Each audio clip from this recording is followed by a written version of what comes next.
बच्चों जैसा कि हमने पॉलिनोमियल चैप्टर स्टार्ट किया था जिसको हमने पूरा कंप्लीट किया है, जिसमें पॉलिनोमियल का बेसिक क्या होता है, फिर कितने टाइप्स के होते हैं, किस तरीके से हम ग्राफ को आइडेंटिफाई करते हैं।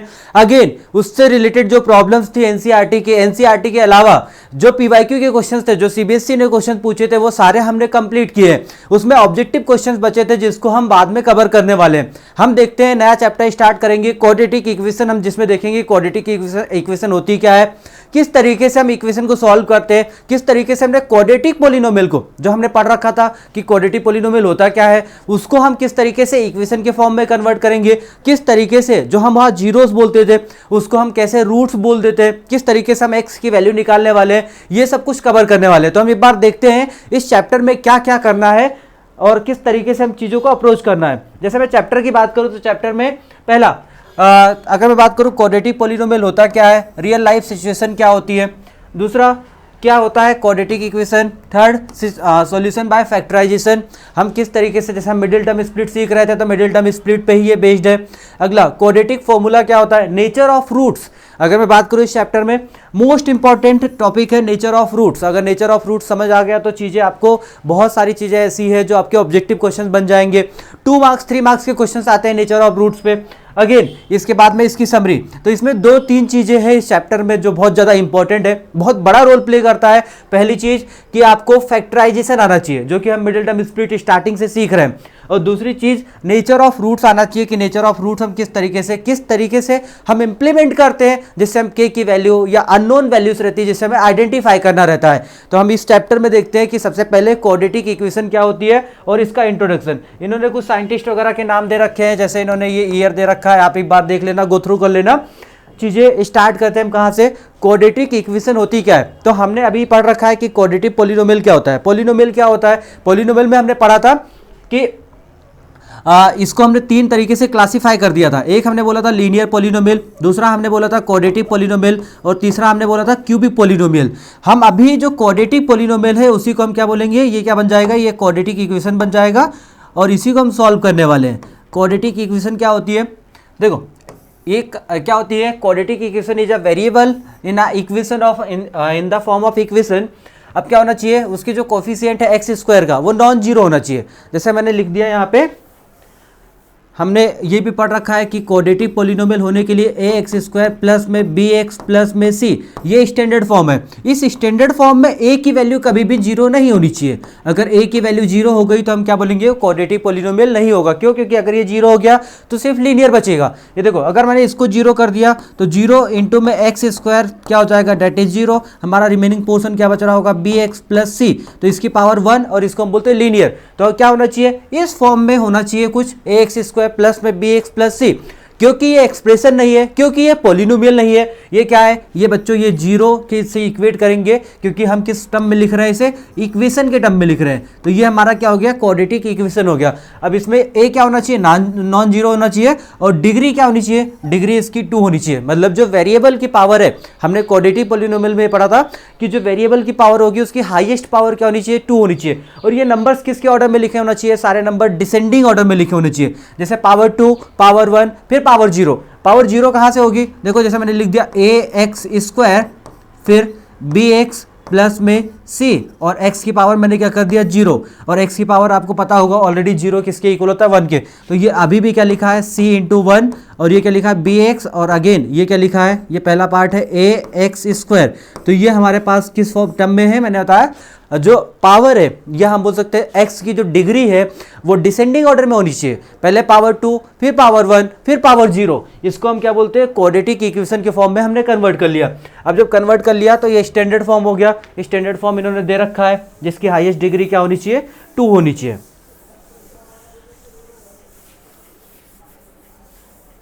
अब इसको हम किस तरीके से अप्लाई करने वाले हैं, अगर मैं अप्लाई करने की बात करूं तो इन्होंने सबसे पहली चीज ये पूछ रखा है कि इसमें बताओ कि कौन सा क्वाड्रेटिक पॉलिनोमियल होगा या इक्वेशन होगी, कौन सा नहीं होगा।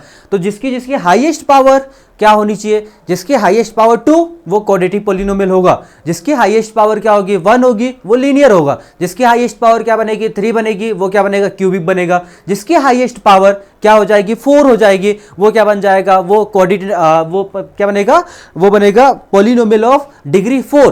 तो अगर मैं इसको ऐसे डिक्टेट करूं तो सबसे पहले इसको मैं देखूं, इसमें हाईएस्ट पावर x की वेरिएबल डिग्री क्या है हमारे पास, इसकी डिग्री है 2।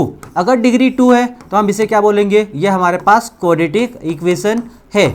तो हम इस पहले पार्ट को क्या बोलेंगे, क्वाड्रेटिक इक्वेशन है। सेकंड पार्ट देखो, जैसे क्या दे रखा है उन्होंने, 2x² माइनस में 3x प्लस में 1, 2x² माइनस में 3x प्लस 1। अगर मैं बात करूं इस पूरी इक्वेशन में जो हाईएस्ट डिग्री है, डिग्री कितनी है 2, अगर हाईएस्ट डिग्री 2 है वेरिएबल की तो हम उसे क्या बोलेंगे, क्वाड्रेटिक इक्वेशन है। तो ये सेकंड पार्ट भी क्या है, क्वाड्रेटिक इक्वेशन है। अगर मैं थर्ड पार्ट की बात करूं, 4x माइनस में 3x² प्लस में 2, इसको हम रीअरेंज करेंगे। जब रीअरेंज करेंगे तो कुछ इस तरीके से हम इसे लिख लेंगे। बच्चों देखो, माइनस का हमने बोला कि डिग्री क्या होनी चाहिए, डिसेंडिंग ऑर्डर होना चाहिए। तो माइनस का 3x² को सबसे पहले लिख लिया, फिर अगेन रीअरेंज करके प्लस का 4x और प्लस का 2।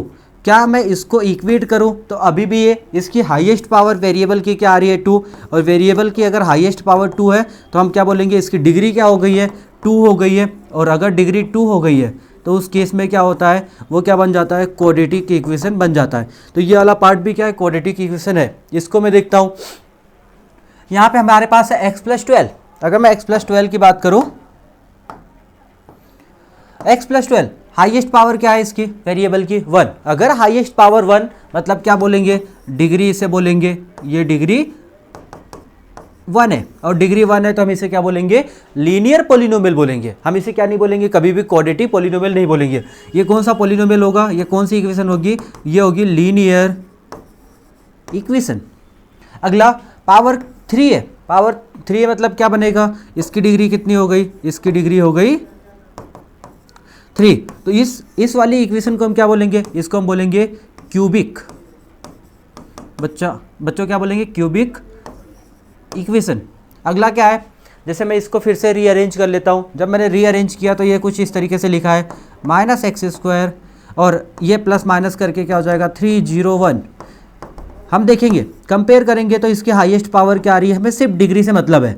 अगर डिग्री कितनी आ रही है, 2 आ रही है, तो हम इसे क्या बोलेंगे, ये भी क्या है, क्वाड्रेटिक इक्वेशन है। तो हमने कुछ इस तरीके से आइडेंटिफाई किया कि कौन सा क्वाड्रेटिक इक्वेशन होगा और कौन सा क्वाड्रेटिक इक्वेशन नहीं होगा। हमने कुछ एग्जाम्पल्स लिए और एग्जाम्पल के थ्रू समझा कि क्वाड्रेटिक इक्वेशन होती क्या है, मतलब जिसकी हाईएस्ट पावर, एक ऐसा एक्सप्रेशन या एक ऐसी इक्वेशन जिसमें जो वेरिएबल है, वेरिएबल की पावर क्या हो जाए, हाईएस्ट पावर 2 हो जाए, उसको हम बोलते हैं क्वाड्रेटिक इक्वेशन। तो इस चैप्टर में जो हमने क्वाड्रेटिक पॉलिनोमियल पढ़ा था वही सारी चीज़ लगभग रिपीट होने वाली है, लेकिन क्या आएगा, इसमें आ जाएगी वर्ड प्रॉब्लम। वर्ड प्रॉब्लम कैसे, जो आपके बोर्ड में भी आती है। अगर मैं इस चैप्टर से बात करूं तो चैप्टर से 5 to 6 मार्क्स के क्वेश्चन बनते हैं। अगर 6 मार्क्स आपको पक्के करने हैं तो इस चैप्टर को अच्छे से आना चाहिए। इस चैप्टर में जितनी प्रॉब्लम्स है, जिस तरीके से प्रॉब्लम्स है, वो सारी प्रॉब्लम्स आनी चाहिए। मतलब लगभग डिट्टो मैच कर जाता है एनसीईआरटी के क्वेश्चंस आपके सीबीएसई के क्वेश्चंस, मतलब जो पेपर आता है लगभग एनसीईआरटी के क्वेश्चंस ही मैच कर जाते हैं सीबीएसई में। तो आपको एनसीईआरटी के क्वेश्चंस तो आने चाहिए, साथ में जो सीबीएसई ने क्वेश्चन पूछे वो भी आपको बनाना आना चाहिए। तो इस तरीके से हमने देखा कि क्वाड्रेटिक इक्वेशन क्या होती है, हमने देखा। उसके बाद हमने उसके एग्जाम्पल लिए कि एग्जाम्पल में हमने क्या क्या सॉल्व किया, किस तरीके से हमने बोला कि क्वाड्रेटिक इक्वेशन होगी और कौन सी क्वाड्रेटिक इक्वेशन नहीं होगी। अब हम आगे देखते हैं, इन्होंने बता रखा है रियल लाइफ एग्जाम्पल।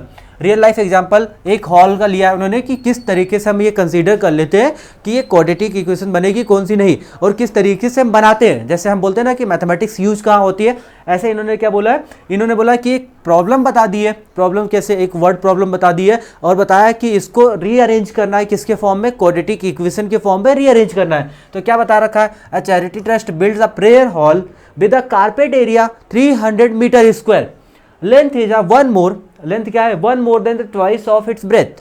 क्या बता रखा है, जो उसकी लेंथ बनेगी वो कितनी होगी, पहले इसके पूरे अंदर का एरिया कितना, 300 स्क्वायर मीटर, कितना है, 300 स्क्वायर मीटर। अब इसमें क्या बता रखा है, लेंथ जो है वो 1 more है, किससे, उसकी ट्वाइस ऑफ इट्स ब्रेथ। तो ब्रेथ से डबल है और एक ज़्यादा भी है। ब्रेथ मतलब क्या होता है बच्चों, ये तो पता होगा, ये रेक्टेंगल शेप है, तो रेक्टेंगल में ये होती है हमारे पास लेंथ और ये हमारे पास क्या होती है, ब्रेथ। तो ये हमारे पास लेंथ हो गई, ये हमारे पास ब्रेथ हो गई। तो क्या बता रखा है उन्होंने, कुछ इस तरीके से शेप दिया उन्होंने कि जो हमारी ब्रेथ है उससे डबल है, क्या डबल है, लेंथ। तो हम डबल कर लेंगे और 1 more है।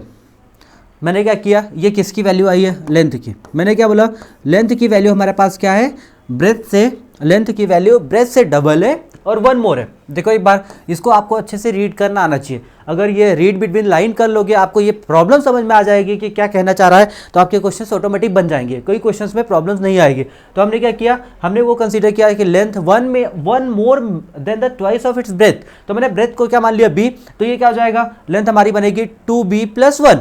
तो अगर मैं इसको x मान लूँ, देखो बच्चों इसको अगर मैं x मान लूँ, x मीटर, तो ये क्या हो जाएगा, हमारी लेंथ क्या बन जाएगी 2x + में 1, क्या बन जाएगी 2x + 1। मैंने लेंथ को क्या माना है, x मान लिया है, जैसे ब्रेथ को x माना है। तो जो हमारी सिचुएशन थी, जो हमने जिस तरीके से फॉर्म किया था, उस सिचुएशन में मैंने b की वैल्यू क्या पुट कर दी, x पुट कर दी। जैसे x पुट किया तो क्या हो गया, 2x + 1 हो गया। तो हमारे पास लेंथ एंड ब्रेथ की वैल्यू आ गई। हमें कुछ नहीं करना है, इसमें वैल्यूज़ को पुट करना है। सबसे पहले मैं कंसिडर करूँगा, स्टेटमेंट लिखना रहता है इसका। लेट, हमने क्या कंसिडर किया है, ब्रेथ ऑफ प्लॉट, नहीं हॉल है। मैंने क्या लिखा, हमें ब्रेथ कंसीडर किया है, क्या कंसीडर किया, x मीटर। हमने x मीटर मान लिया है ब्रेथ, तो क्या बन जाएगी, then length of hall, prayer hall, ये कितना हो जाएगा, ये हमारे पास था 2x + 1, हमने यही लिखा था अभी। ये क्या हो जाएगा, ये भी मीटर में आएगा। अब हमारी अकॉर्डिंग टू द सिचुएशन, हमारे पास अकॉर्डिंग टू द क्वेश्चंस या सिचुएशन कुछ भी लिख सकते हो। इसका मतलब क्या, अकॉर्डिंग टू द क्वेश्चंस। अब क्वेश्चंस के अकॉर्डिंग क्या था कि इसका एरिया किसके इक्वल है, 300 मीटर स्क्वायर। तो हमारे पास रेक्टेंगल है, और रेक्टेंगल का एरिया क्या होता है, आपको पता होगा कि रेक्टेंगल का एरिया होता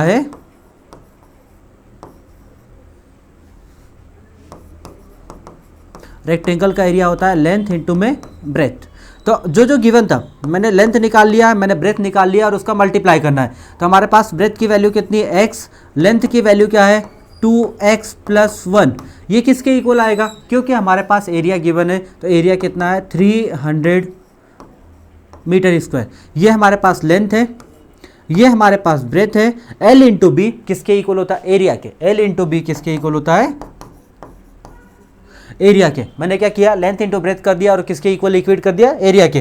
तो इसको मैं अगर मैं सॉल्व करूं, मल्टीप्लाई करूं, तो ये क्या हो जाएगा 2x² अगेन प्लस में x और माइनस का 300 इधर भेज दिया, तो ये किसके इक्वल हो जाएगा, 0 के। तो हमें इसी फॉर्म में रिप्रेजेंट करना था। देखो हमने एक रियल लाइफ प्रॉब्लम लिया, रियल लाइफ सिचुएशन लिया, और उससे हमने क्या बता दिया, मैथमेटिक्स टर्म में एक्सप्लेन कर दिया या मैथमेटिक्स टर्म में कन्वर्ट कर लिया। हमने एक इक्वेशन के फॉर्म में कन्वर्ट कर लिया। अब यहाँ से हम x की वैल्यू निकालेंगे, x की वैल्यू यहाँ पुट करेंगे, तो हमें ये पता चल जाएगा कि उसके ब्रेथ कितनी थी, हमें पता चल जाएगा उसकी लेंथ कितनी थी, और किस तरीके से हमें कैलकुलेट करना है। हमें इसको सिर्फ रिप्रेजेंट करना था, तो मैंने सिर्फ रिप्रेजेंट कर दिया। जब हमें सॉल्व करने का बोलो ना, सॉल्व करने के क्वेश्चंस आएंगे, जब हमें आगे सॉल्व करना रहेगा कि किस तरीके से आगे, बस कुछ करना नहीं है, मिडिल टर्म स्प्लिट करना है। जब आगे सॉल्व करने का रहेगा तो हम सॉल्व करेंगे। अभी के लिए आपको इतना कंप्लीट करना है, आगे हम देखेंगे जैसे कुछ एग्जाम्पल्स है। क्या एग्जाम्पल्स है, जैसे पहला एग्जाम्पल है मार्बल वाला, दूसरा एग्जाम्पल उन्होंने दे रखा है टॉय वाला। तो ये एग्जांपल्स हम अगली वीडियो में कवर करेंगे। तब तक के लिए आपको क्या करना है, आपको यहाँ तक चीज़ें देखनी है, समझनी है, पूरा अच्छे से देख के आना है। अगर आपने, मैं फिर से रिपीट कर रहा हूँ, अगर आपने पॉलिनोमियल चैप्टर नहीं पढ़ा है, अगर आपको मिडिल टर्म स्प्लिट करना नहीं आता है, तो इस चैप्टर में बहुत सारी प्रॉब्लम्स आने वाली है। तो इससे बेटर ये होगा कि आप पॉलिनोमियल का पूरा कॉन्सेप्ट, पूरी सारी चीज़ें देख के आओ। और इसके लिए आपको क्या करना है, प्रेस करना आई बटन, और उसके बाद वो जितनी भी प्लेलिस्ट में वीडियोस आएगी वो पूरी सारी चीज़ें कवर करनी है। तब तक के लिए थैंक यू सो मच।